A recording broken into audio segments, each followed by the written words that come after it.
¿Qué tal? Buenas tardes. Estamos Buenas aquí. tardes. Buenas tardes, Bu- Mariluz. Buenas tardes, Isabel. Muy buenas tardes, Emilio.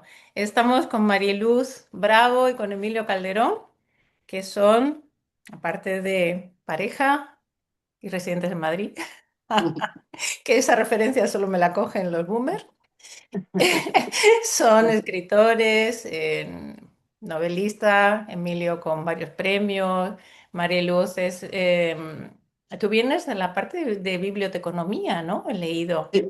Biblioteconomía, periodismo cultural, que es sobre todo en lo que me he centrado en los últimos años de mi vida y lo que más me gusta al final, el mundo de la cultura. Maravilloso, y comunicadora, ¿no? Llevas Ujú. la comunicación de Emilio y bueno, y te he visto en algo de responsable de cultura de una asociación. Luego me tienes que hablar de qué asociación es esta, ¿no? Sí, bueno, todo suma un poquito de todo, aunque tengo que decir que la literatura infantil también es algo que me gusta muchísimo y que bueno, que alguna cosita poca, porque a veces el tiempo da lo que da de sí y bueno, pues ahí, un poco de todo.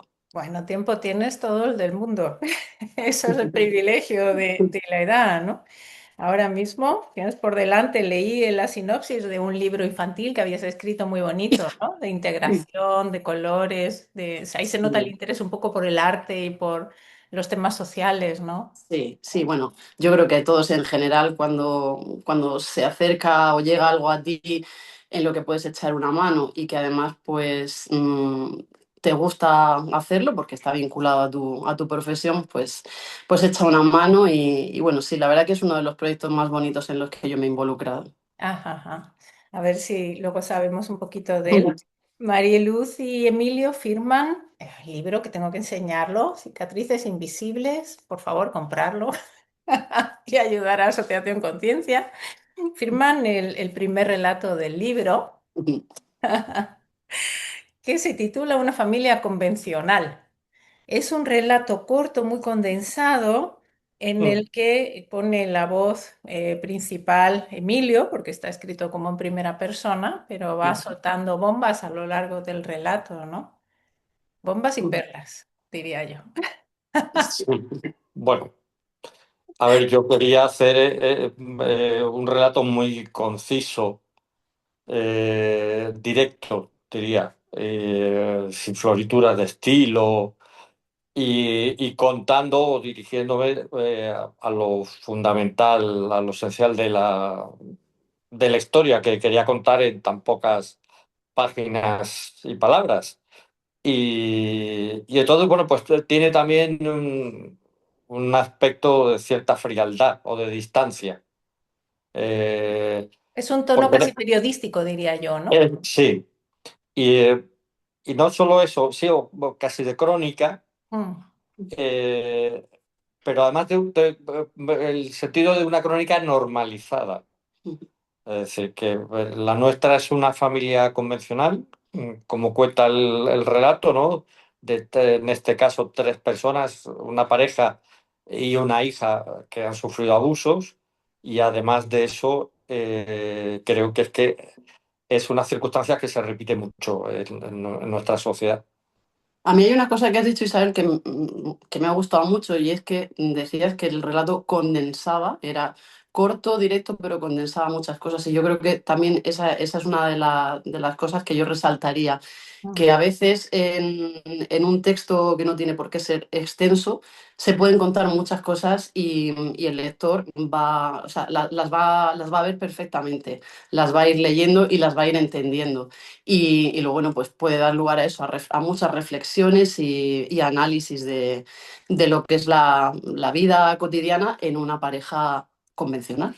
Ajá. Sin duda, porque la condensación es una de las características de nuestro inconsciente. Hablamos en condensación, en multitud, cogemos una multiplicidad de significados muchas veces en dos imágenes, una metáfora, una frase, un sueño, ¿no? Entonces, claro, el fenómeno cuando tú lees un relato con tantos matices como el vuestro, tan condensado, claro, lo que ocurre después es que queda resonando dentro y de repente una frase cae y de repente cae ficha en otro lado, ¿no? Y de repente una duda, oye, ¿y esto, no? Entonces, claro, mueve, te interpela directamente, ¿no? Vuestro retrato sacude, o el retrato, vuestro relato sacude, ¿no? sacude a la conciencia, ¿no? Aparte incluso el título y esto que insistís de una familia convencional, claro, lo primero que nos hace preguntarnos es ¿qué es una familia convencional? Bueno, a mí me gustaría puntualizar una cosa, y es que en el fondo este es el relato de no solo de una familia convencional, sino de una sociedad fallida, Mm, fracasada. mm, Eso lo quiero dejar en principio como punto importante, porque es lo que opino, ¿no? Que vivimos en una sociedad que ha fracasado. En este sentido, todo lo que hagamos dentro de esta sociedad también es un fracaso. Sí, incluso esta entrevista no deja de ser un fracaso. No lo digo con ironía, en el sentido amplio del término, que vivimos en una realidad fallida, fracasada. totalmente. Eh, Mm. y entonces, bueno, pues esta entrevista se produce como consecuencia de que estamos analizando precisamente ese En un fracaso. contexto, absolutamente, estoy de acuerdo contigo, en un contexto de fracaso, ¿no? Además, fíjate la paradoja, vivimos en una sociedad que el discurso constante es del éxito, ¿no? El fracaso no se admite, la gente no puede fracasar, un fracasado es como un estigma para siempre, ¿no? Entonces aquí todo el mundo es exitoso, todo el mundo es heroico, ¿eh? No Y sé, eso además, Eso, Isabel, creo que es un gran problema y uno de los mayores problemas a la hora, por ejemplo, de abordar un tema como un abuso. Hablo ya en el amplio término de la palabra. ¿Por qué? Porque el abuso al final es un lastre, es una mancha y como vivimos en esa sociedad donde uno tiene que mostrar permanentemente su mejor versión, el éxito, su mejor cara en el trabajo, en lo personal, hablar de ciertos temas a veces resulta imposible y yo creo que ese ha sido uno de los, sigue siendo casi casi hasta el día de hoy uno de los problemas principales para que una persona pueda resolver el trauma que arrastre en relación a cualquier tipo de abuso. sin si duda. se me permite hacer una puntualización, Mm, el fracaso tiene un nombre, el fracaso de la sociedad, mm, es el ego, mm, es el ego. Entonces, esto que tú estás planteando, ¿no? De fracaso o éxito, esta especie de dicotomía, mm. de dualidad, todo parte de lo mismo, que es el ego. Sí, Es, yo, por ejemplo, estoy en una fase en la que estoy negando mi ego, estoy intentando separarme del ego. Ya mm, no soy escritor, no leo lo que escribo, lo que ajá. escribí, lo que escribí. Es decir, no soporto, no, detesto incluso, no me identifico con aquello que escribí cuando fuera, pero tampoco, luego me he dado cuenta que tampoco quiero leer lo que escriben otros, porque al final todos interaccionamos siempre con lo mismo, el ego. Y el abusador hace el mismo juego, Mm, es decir, lo que antepone es su ego. Y ahora yo tengo que mostrarme también con mi ego, y lo que me dice mi ego es oculta esto, porque si no, de cara a esta sociedad egoica, vas a ser estigmatizado mm, y entonces ya te colocan el San Benito del fracaso, ¿no? Es mm, decir, cualquier irrupción en esa línea que marca el ego, ujú, hacia esa línea ascendente, eh, todo eso te va dejando marcado. Entonces, vivimos en una ficción, un claro reflejo, y yo, desde luego, no soy sospechoso en el sentido de que ni siquiera participo en Instagram, ni en pero yo veo en Instagram y lo que veo es el gran, la gran cima, el abismo que hay en la sociedad en torno a mostrar una felicidad que todos sabemos que no existe, que no es real, mm. en fin, que es verdaderamente terrible, ¿no? Lo que Sí. estamos construyendo. Entonces, bueno, pues yo todavía no he visto a nadie que haya colgado una foto en Bali, pero sentado en la taza del váter. A nadie. Y es difícil que la veas por ahora, aunque estás dando ideas, igual a alguien se le No, ocurre, bueno, aunque Bueno, solo sea nunca para se sabe. conseguir, no, no, la pregunta filosófica, perdón, Isabel, es, ¿la gente que va a Bali con su Instagram, van al váter, van al baño o no? Esa es la creo que van a pregunta plantar filosófica, ¿no? flores, no, Bien, deben de irse y eliminar flores y voy, tal, voy por ahí, ¿no? Voy por ahí. pero fíjate que la gente es capaz de hacerse una foto en el baño en Bali con tal de sumar seguidores. Yo para mí, lo de Sí. Instagram y las redes, yo lo llamo la fábrica de la envidia. Hemos cogido lo que era uno de los pecados nacionales y hemos convertido en el lujo nacional, que es a ver a quién le doy más envidia y cuántas envidias voy a despertar. Y claro, la envidia con todo lo que trae a nivel profundo, es un pecado capital, recordémoslo, ¿no? Sí. Entonces, alimenta, como tú dices bien, el ego frágil. O sea, lo que alimenta son las máscaras defensivas del yo, ¿no? Si yo mantengo esta imagen de perfección, y tú lo dices muy bien, o lo decís muy bien, ¿no? Si es esto, mira, lo tenía aquí subrayado, dice, porque el trauma inicial llama al miedo, a la obligación de fingir que, tras una fachada perfecta, nuestro mundo interior funciona como la maquinaria de un reloj suizo.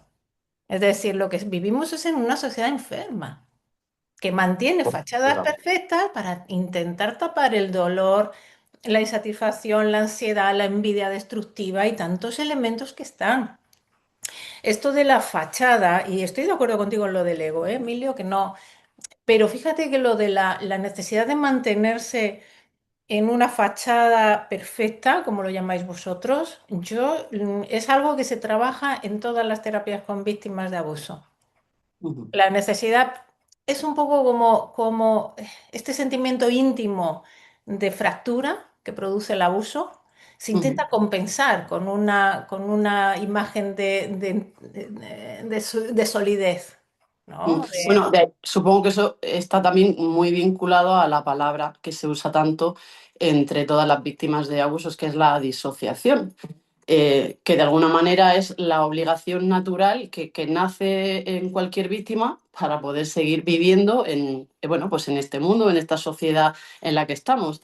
Sin duda. Y que desgraciadamente yo creo que la aplicamos cada uno a su manera, pero al 100% todas las víctimas de cualquier tipo de abuso, sea el que sea, porque sientes esa necesidad de seguir adelante y de seguir pues funcionando con el resto del mundo. Y el problema es que, claro, al final pues hay una mochila que la vas llenando y bueno, pues eso sigue ahí. Muchas veces pues no se ha trabajado y el problema es que pues igual todos acabamos en el mismo punto a una determinada edad teniendo esa necesidad de bueno, pues de romper con eso y empezar a darle forma y sentido a lo que has vivido y adaptarlo a la nueva realidad. Sin duda, de dar voz, ¿no? También se hace mucho hincapié en el poder hablar de ello. Vosotros lo habéis dicho, ¿no? Y en vuestro relato también sale el tema del silencio. También sale un aspecto muy esperanzador y es que de repente la hija puede hablarlo con los padres ya. Ujú. Eso no ocurre en la otra generación. En los padres no pudieron hablarlo con sus padres, o Sí, no a tiempo, o no les Efectivamente. hicieron caso. Ciertas generaciones no han podido comunicar el abuso en su momento, ¿no? Para mí quizás sea la parte más emocionante, o sea, el extracto más emocionante que se puede sacar del relato, ¿no? Esa chispita de luz que marca un poco la diferencia en los tiempos. Y además yo creo que solo en alguna de las presentaciones yo lo he comentado, ¿no? Que evidentemente hay cosas que no van a cambiar, que van a seguir sucediendo, pero bueno, sí que la diferencia está en que pues ahora, afortunadamente, sí que hay en cierto modo unos espacios de libertad, de poder expresarte, esos espacios de expresión, Mm. y eso ha facilitado que a lo mejor pues, alguna víctima que es más joven pueda tener esa relación de confianza o con tus padres o con un especialista y poder hablar de algo que te ha causado un dolor terrible o una experiencia absolutamente traumática y bueno, pues empezar antes a poder resolverlo. Y bueno, pues yo creo que como te decía, quizás sea lo mejor dentro de una circunstancia de dolor o de De carga. violencia, ¿no? Que hay que Mm, pensar que es estructural en esta sociedad, como tantas violencias que hay, ¿no? Como la violencia de género, que también aborda Emilio en sus novelas, ¿no? Es sí. decir, estamos, bueno, y yo creo que Que le tenemos, abordaba. que abordabas. Agradecemos, yo entiendo que le tenemos que agradecer mucho a movimientos como el Yo Sí Te Creo o el Me Too de cara a la violencia sexual infantil, porque esto es lo último en entrar en el Yo Te Creo, porque aún así hoy en día mucha gente dice, bueno, eso son fantasías de niño, fantasías de niña, y se quiere hacerla importante, se quiere decir. Entonces, enseguida se desmontan los relatos de los niños con mucha rapidez. Digamos que los niños y los ancianos son las últimas víctimas en ser escuchadas en esta sociedad, ¿no? No, Son, desde luego, y además a mí personalmente me resulta bochornoso que un adulto en temas tan importantes, tan relevantes como el de cualquier tipo de abuso, sea incapaz de creer o de escuchar a un niño. Eh, Puede haber alguna pequeña modificación, pero siempre detrás de ese relato hay un hecho que es importante y muchas veces cuando hablan o verbalizan algo en relación al abuso, es grave y hay que ponerse pues, en alerta de manera automática. Y bueno, pues me parece de verdad muy desagradable pensar que hay personas que son incapaces de conectar con eso y de no darle la importancia que merece. Pero precisamente por lo que yo decía antes, Por él, que sí, por el fracaso de la sociedad que tal y como está montada y estructurada. Entonces es inevitable que el adulto recele de algo que no quiere reconocer además. que está en su Eh, propia naturaleza también. Eso es, mm, está también en su propia naturaleza, de eso. manera que forma parte del juego. El que comete el abuso, pero también el que vive al lado del abusador. Eh, el mundo que conviven es que comparten, mejor dicho, es el mismo. Entonces es muy difícil reconocer eso, porque es además reconocer el fracaso. Es decir, que yo creo que en el fondo lo que es nuestra parte esencial, nuestra verdadera identidad, lo reconoce todo, reconoce el error. Sin duda. Rec- Claro, la cuestión es volver otra vez a ese mundo de pantallas, de fachadas, de aparentar, de ocultar, porque lo que no interesa es que la verdad pues Flores. prevalezca, ¿no? Reluzca. La verdad que además no es nada apolínea, que es fea, ¿no? Es decir, que queremos Eso es. vernos maravilloso y la verdad es la Claro, claro. frustración, la La, la, mentira, la cantidad la, de la- mentiras con las que vivimos, ¿no? Con el trabajo, con la pareja, con los amigos, que se van desmontando, ¿no? Que no hay amistades reales, no hay parejas eso con es. amor, no hay familias, ¿no? Que funcionen con la alegría, todo es deber, tarea, tarea, deber, Instagram. En niños colocaron. La verdad, Yo alucino de ver a niños que saben posar con 2 o 3 años, que hacen ping, que yo todavía sí, no he sí, aprendido a mi edad, y saben posar ya la foto, y hace la madre, saca el móvil, hacen todo ping, y luego siguen, ¿no? Entonces, eso es. Luego se pega. es una sociedad enferma en la que hemos olvidado, como tú dices bien, lo esencial de cada ser humano. Hemos olvidado todo lo que tiene que ver con el alma, con las emociones, con el inconsciente, con las imágenes, con el arte, con la literatura. Y no me digas que has dejado de escribir, Emilio, que me das un Bueno, disgusto. no, no, no. Estaba de acuerdo en todo lo que has dicho hasta que has llegado al arte y a la literatura. Vale, ahí no. ¿Por qué no? No, no, no, no. Bueno, yo creo que a veces nos puede pasar ¿Tú crees a que todos que novelas? haya un punto No. de inflexión donde uno pues necesite incluso parar. Voy a, No, no, voy, seguro, voy- sin duda. Pero por ejemplo, la novela de la vida borrada de Amelia Finisterre, ¿vida o historia? Creo que es la vida borrada, ¿no? la vida borrada de Amalia De Finisterre. Sí. Amalia Finisterre. ¿Esa novela tú no crees que crea conciencia sobre algo con lo que convivimos todos los días, que es la violencia contra la Eh, mujer? yo sinceramente no lo creo. Lo digo de verdad. Sí, sí, Yo no, llevo te un pregunto. tiempo, sí, llevo un tiempo, más de un año, trabajando la meditación. Al final lo que estoy descubriendo es que hay dos elementos para poder sobrevivir en este mundo tan Mm. tremendo, y es el perdón y el amor. sin duda. hacia todo, hacia todo, Hacia todo hasta el final, hacia, ¿no? hacia, hacia todo, Claro. hacia todos también. Ya, Eh, pero al final del camino, Mm.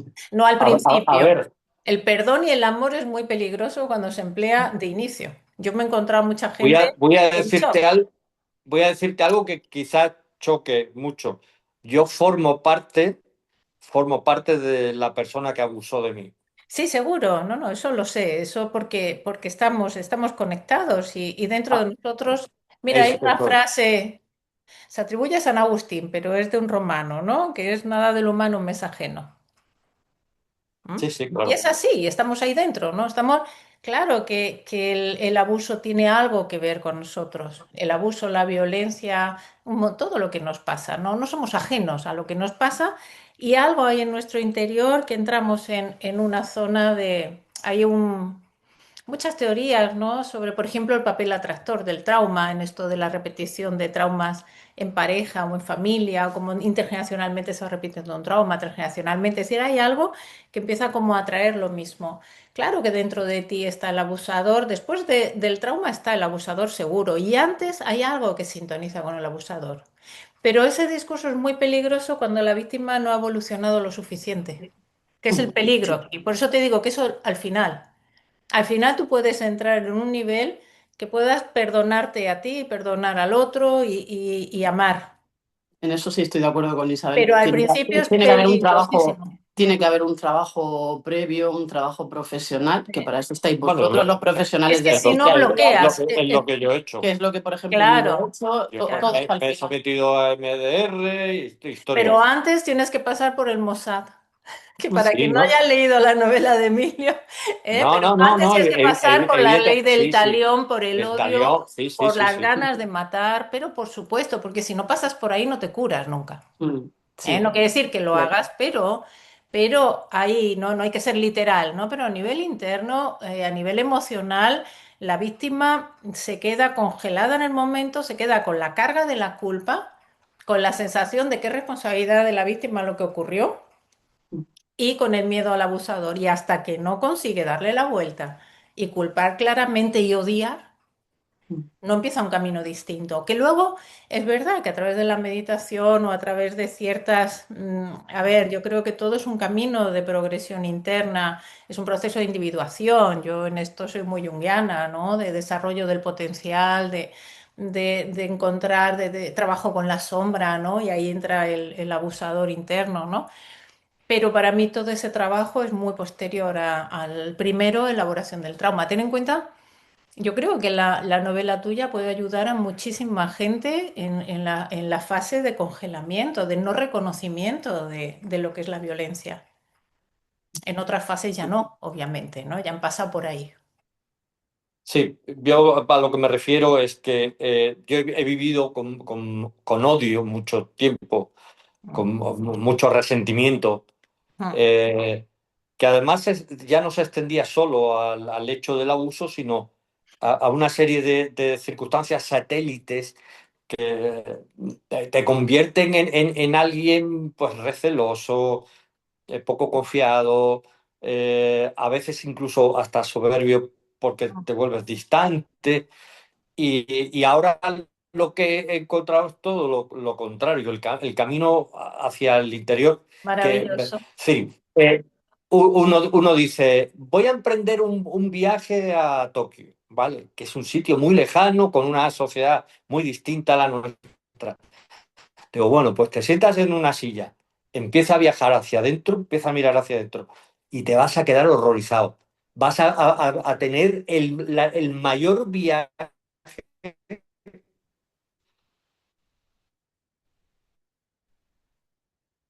exterior. Parece que se bloqueó un poquito la imagen. No sé si tenéis...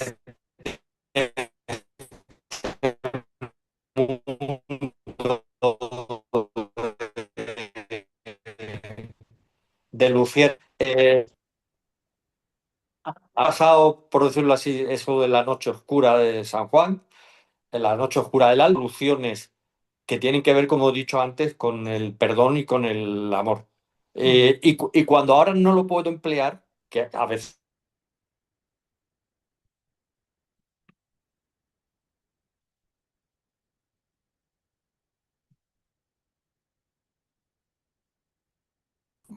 Bueno, Bueno, continuamos, hemos tenido un problema de conexión. Nos estaba hablando Emilio del proceso de búsqueda interna, ¿no? De cómo sustituye, cómo eso es. cura del rencor, del odio, ¿no? Eso es, eso es. Y desde mi punto de vista, ahora ese es el camino. Antes era el otro, era Sí, el contrario, claro. era mostrar la rabia, Bueno, enfadarme con el porque mundo. la rabia es solo la primera etapa. Es incluso, fíjate que es casi de las primeras etapas del duelo. Si lo ves en la primera es la negación, después viene la rabia, ¿no? En el duelo. Y cuando se empieza a trabajar un trauma, muchas veces la persona vive años en negación, disociada, anestesiada, sin recordar, recordándolo, pero no tiene peso consciente, ¿no? Cuando cae ficha, empieza el horror. Y cuando sigue trabajando el horror, porque al principio está el silencio, la culpa, el secreto, sigue, ¿no? El miedo, y luego ya empieza la rabia. Y esa etapa hay que vivirla y yo estoy de acuerdo en que hay que superarla. Yo por eso me enfada tanto cuando la gente se autodenomina víctima y una y otra vez. Sí, vale, hay una época en la que eres una víctima, objetivamente y judicialmente eres una víctima, pero psíquicamente no puedes estar siempre como víctima. Tienes que superar esa zona, tienes que salir de la rabia, tienes que convertirte en un ser completo, no en una parte dañada, ¿no? Y estoy de acuerdo contigo, y el camino es Buscar hacia la adentro. luz ¿El qué? y Lo, buscar la luz. Buscar la luz. Claro, claro, Pero yo supongo que lo que es cierto es que hay muchos matices, porque al final hay tantas circunstancias distintas dentro del abuso, tantos grados como tantas personas y tantas etapas y tiempos que cada uno se marca. Y hay personas que a lo mejor tardan mucho tiempo, porque imagino que para todos en común la primera fase es la más larga. claro, Es la de la disociación, es la de meter debajo de la alfombra, porque es una necesidad para seguir creciendo, para seguir viviendo.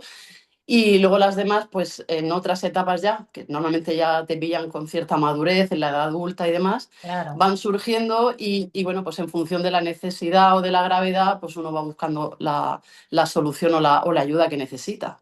No, y además Emilio cuenta con la edad, porque ten en cuenta, yo se lo digo mucho a los pacientes, nos pasamos la mitad de la vida construyendo un ego y peleando y la otra segunda mitad, si lo hacemos bien, de construyéndolo, ¿no? Y encontrándonos, Eso es. conectándonos. Eso es. Pero Eso eso es, es la exactamente madurez, eso. claro, eso es pasar una frontera de edad en la que dices, bueno, vale, y a partir de ahora, ¿con qué conecto? Porque ya con esto no conecto, con lo otro tampoco. Lo que tú dices muy bien, dejo de Eso es. identificarme. Yo no soy médico, yo no soy psicoterapeuta, trabajo de, me gusta esto, pero yo soy algo más, mucho más, ¿no?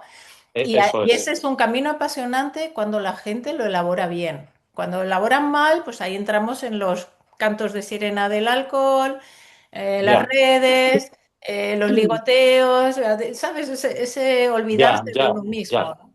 Ah, Eso es un totum revolutum, pero eso es distinto. pero Eh, es lo que vivimos, es la sociedad actual. sí, sí. No te comas Pero tanto bueno, el tarro, estás tú comiéndote mucho el tarro, estás muy profundo. Vete al gimnasio, que te va a sentar muy bien. a ver, Ponte votos. también voy al gimnasio. Sí, sí, A ver, También voy al como se gimnasio. pero suele para decir, mover el cuerpo, yo, no para mover el alma.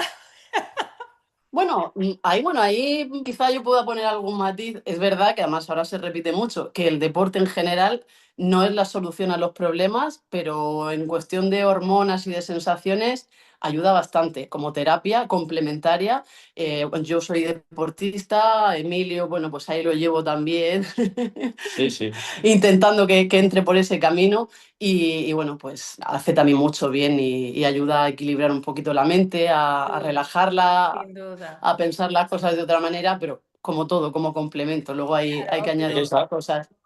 te ayuda también la Isabel, música clásica, ¿no? Y sin embargo la La gente no la música. recomienda. Y estamos, es que el gimnasio está sobrevalorado, pero para mí, por el tema de la fotito y el musculito, me explico. No por esto que tú sí, no, no, dices sí, sí. de disfrutar del cuerpo. Yo todo lo que sea disfrutar del cuerpo es sano, ¿no?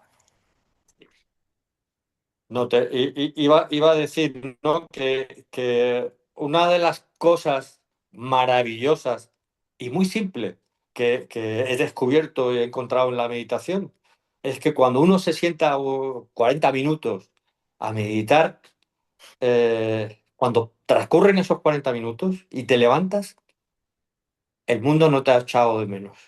Mm, Nada, el mundo ha seguido. Es decir, esa importancia que siempre te has dado, de que eres imprescindible, de que el estrés, de que tengo que estar aquí y allí, y donde ya no llego, donde no alcanzo, bueno, pues te sientas media hora, empiezas a mirarte hacia adentro, y cuando te levantes a la media hora, verás que nada ha cambiado. El mundo sigue igual, sin ti. Somos absolutamente prescindibles.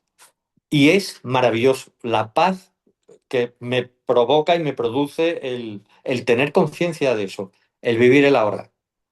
Cuando comes, ponte a comer. No estés pensando en... Cuando caminas, disfruta del paseo. Cuando mires un árbol, mira cómo las hojas se mueven, y disfruta de eso. Y no vayas caminando pensando en la hipoteca, en lo que le vas a decir a tu hija cuando llegue a casa, porque al final es lo que llaman los budistas, esto de la mente de mono.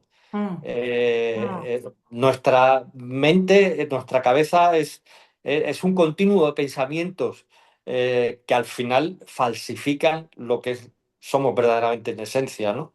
Eh, y eso es lo que estoy encontrando. Así que, como ven, no son ni mujeres, ni alcohol, ni, ni nada parecido, ¿no? Es decir, que voy más por un camino hacia el misticismo, sinceramente. Bueno, Y maravilloso, ¿no? Es la vía, una de las vías regias del autoconocimiento, ¿no? El misticismo y la estética. Tenemos sí, que entrar de hecho, también. ya no soy, como te he dicho, no soy escritor, no voy a volver a escribir ninguna novela, nada que tenga que ver con mi ego. Sin embargo, tengo pendiente un libro, Ajá, que tiene que ver con los místicos. maravilloso. Eh, y que tiene que ver con los místicos que me están influyendo. Ujú, Eh, Porque lo que quiero comprender es, cómo estas personas, ¿no? O sea, ahí está San Juan de la Cruz, Buda, Jesucristo, Rumi, un montón. Eh, ¿Cómo han llegado a esa situación, ¿no? Son todos, ¿Cómo han transitado ese camino, ¿no? porque Muchos de nos ellos hemos han sido olvidado. príncipes. Claro, es nuestra herencia, ¿no? Y nos hemos olvidado de las grandes preguntas y de las grandes respuestas. Yo, por ejemplo, que soy atea y vengo de familia de ateos, soy una reivindicadora de los grandes místicos cristianos. Lo Sí, estamos sí. sustituyendo por Buda, sintoístas, hindúes, y sin embargo estamos olvidando nuestra herencia. Es la filosofía y la psicología durante siglos, ¿no? Ahora nos hemos vuelto todos neurocientíficos, solo somos transmisores, neurotransmisores. Entonces, Es verdad, sí, sí, la es noche cierto. oscura del alma es un problema de serotonina, nada más. Entonces, claro, ya nos falta hacer así y a producir más, que es lo que le interesa a la sociedad en la que vivimos. Cuanto más produzcas, mejor, más impuestos y jo, no te pregunten nada, y si te preguntas algo, alcohol, gimnasio y sexo sin valor, además. Eso es. Mm. Pero sí, yo creo que es un libro que será maravilloso y hace mucha falta. Hace mucha falta. Yo entiendo que es la terapéutica natural que tenemos, ¿no? La filosofía, la espiritualidad, que no la religión, porque la religión son normas colectivas que te constriñen, ¿no? Pero la espiritualidad, el Nada, autoconocimiento, ¿eh? claro, yo no quiero nada de dogmas, no quiero nada de dogmas, no dogmas, normas, liturgias, no quiero nada de eso, no quiero, en fin, ya las conozco más o menos todas, y lo que quiero es algo más introspectivo, algo más personal. Hace En ese falta. sentido, un contacto más con la divinidad, o como quieras llamarlo, Sí. que tiene que ver, fíjate, con los protestantes, ¿no? Mm. Eh, que no decoran sus iglesias, y que tienen un contacto más directo, ¿no? Con lo que sea, ¿no? Hay Consigo mismo, en el fondo es consigo mismo. Eso te iba a decir, es decir, hay un concepto muy importante que es la divinidad interna, ¿no? Es buscar a Sí, Dios sí, dentro no, de no. uno. Y además en caso de que existiera Dios, desde luego formaríamos parte de él. con lo que no nos estamos equivocando cuando hablamos de Ajá. esa divinidad interna, ¿no? Que es la fundamental. Y Esa es es la que puede hacer. esa es la y- chispa divina que Eso hablan es. algunos, y es el núcleo de vida, de oro, que es el que permite a las personas superar grandes dificultades a lo largo de la vida, grandes traumas. Es eso que además es intangible, es decir, es que no se puede definir, no se puede tocar, pero que cuando tienes la suerte de sentirlo ahí empujando y levantándote, es dar gracias a todo lo que se haya en el mundo Sí, por sí, ello, sí. ¿no? Y cuando ves a alguien que perdió el contacto con eso, es muchas veces ya como acompañante en procesos es muy inquietante, es muy triste porque es como, y cuando ya notas que empieza a contactarlos, como que, ah, por fin, ya sale para adelante esta persona, ¿no? Sí, cogió ahí otra vez el hilo rojo. Lo llamo, bueno, por una maestra que tuve de transgeneracional, ¿no? De Anna Celine Susenberger, que hablaba del hilo rojo del amor que circulaba en las familias, ¿no? En las relaciones familiares, ¿no? Que es el que sostiene, el que transmite, el que nos mantiene, ¿no? Conectados a la vida, ¿no? Pero bueno, ahí estamos todos en ese proceso de vida, muerte y resurrección constante, ¿no? Simbólica. Es así. No, no, no, no es simbólica. Pues, nuestras células parece ser, ¿no? Que se regeneran cada También, cierto tiempo, de manera también. que es una forma de morir y de resucitar, ¿no? Sí. Mira, Luis Cernuda siempre decía que en el fondo morimos todas las noches porque todas las noches soñamos y Ah, soñar de es como morir. la antesala, ¿no? de, Sí, de- de morir. Es decir, que lo que Cernuda pensaba que era la muerte era un poco la idea del sueño, ¿no? claro. Ese estado, ¿no? Y en ese sentido, bueno, pues volvemos a morir y renacer. Tiene algo que ver también con esto de los egipcios, ¿no? Con el dios Osiris, con la noche, el sol, Ah, ese tránsito que hacía en la barca. eh, es así, ¿no? Es decir, que estamos continuamente muriendo y renaciendo, de sí, alguna manera, ¿no? sí, no, no. Cuando miras atrás, muchas veces hay etapas de vida que no te reconoces, ¿no? Es como lo que tú dices de leer algo que has escrito hace años y ¿quién escribió esto? No, ¿quién era yo en Sí, ese sí, sí, momento? Porque no me reconozco, ¿no?